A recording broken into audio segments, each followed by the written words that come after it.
میرا سوال یہ ہے کہ اگر شیطان ہمیں اکساتا ہے، ورگلاتا ہے گناہ کرنے کے لیے، تو شیطان کو کون ورگلاتا ہے؟ بے شک ہر چیز اللہ کی مرضی اور اس کی ول پاور سے ہوتی ہے، تو شیطان کو کون ورگلا رہا ہے؟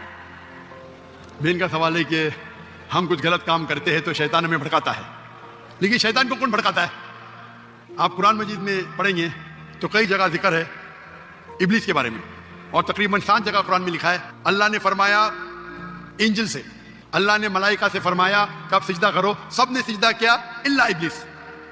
اور پھر ہم جانتے ہیں قرآن مجید میں اس کا ذکر ہے کہ اللہ سبحانہ و تعالیٰ ناراض ہوتے اور اسے کہتے کہ سزا دیں گے، تو ابلیس اللہ سے التجا کرتا ہے، ریکویسٹ کرتا ہے کہ مجھے رسپائٹ دو، میرے سزا کو ذرا دیر سے کرو، اور اگر آپ مجھے رسپائٹ دیں گے، رسپائٹ مطلب سزا کو دیر کریں گے، تو میں تمہارے بندوں کو بھڑکاؤں گا۔ اللہ تعالیٰ جواب دیتے سورہ بقرہ میں کہ آپ میرے بندوں کو بھڑکا ہی نہیں سکیں گے، جو میرے بندے نہیں ان کو بھڑکا سکیں گے، لیکن میرے بندوں کو بھڑکا نہیں سکیں گے۔ تو ابلیس اللہ کو چیلنج کرتا ہے، اور ہم جانتے ہیں کہ اللہ سبحانہ و تعالیٰ ہمیشہ غالب ہوں گے۔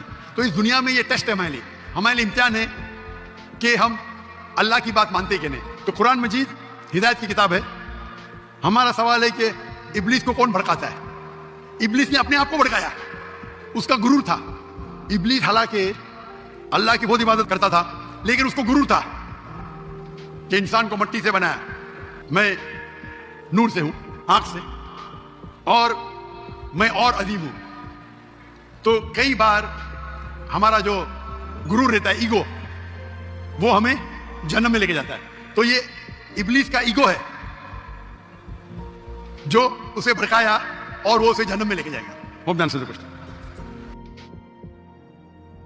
میرا سوال یہ ہے کہ اگر شیطان ہمیں اکساتا ہے، ورگلاتا ہے گناہ کرنے کے لیے، تو شیطان کو کون ورگلاتا ہے؟ بے شک ہر چیز اللہ کی مرضی اور اس کی ول پاور سے ہوتی ہے، تو شیطان کو کون ورگلا رہا ہے؟ بہن کا سوال ہے کہ ہم کچھ غلط کام کرتے ہیں تو شیطان ہمیں بھڑکاتا ہے، لیکن شیطان کو کون بھڑکاتا ہے؟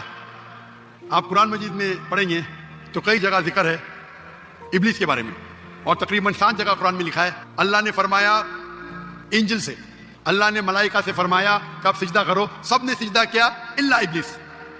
اور پھر ہم جانتے ہیں قرآن مجید میں اس کا ذکر ہے کہ اللہ سبحانہ و تعالیٰ ناراض ہوتے اور اسے کہتے کہ سزا دیں گے، تو ابلیس اللہ سے التجا کرتا ہے، ریکویسٹ کرتا ہے کہ مجھے رسپائٹ دو، میرے سزا کو ذرا دیر سے کرو، اور اگر آپ مجھے رسپائٹ دیں گے، رسپائٹ مطلب سزا کو دیر کریں گے، تو میں تمہارے بندوں کو بھڑکاؤں گا۔ اللہ تعالیٰ جواب دیتے سورہ بقرہ میں کہ آپ میرے بندوں کو بھڑکا ہی نہیں سکیں گے، جو میرے بندے نہیں ان کو بھڑکا سکیں گے، لیکن میرے بندوں کو بھڑکا نہیں سکیں گے۔ تو ابلیس اللہ کو چیلنج کرتا ہے،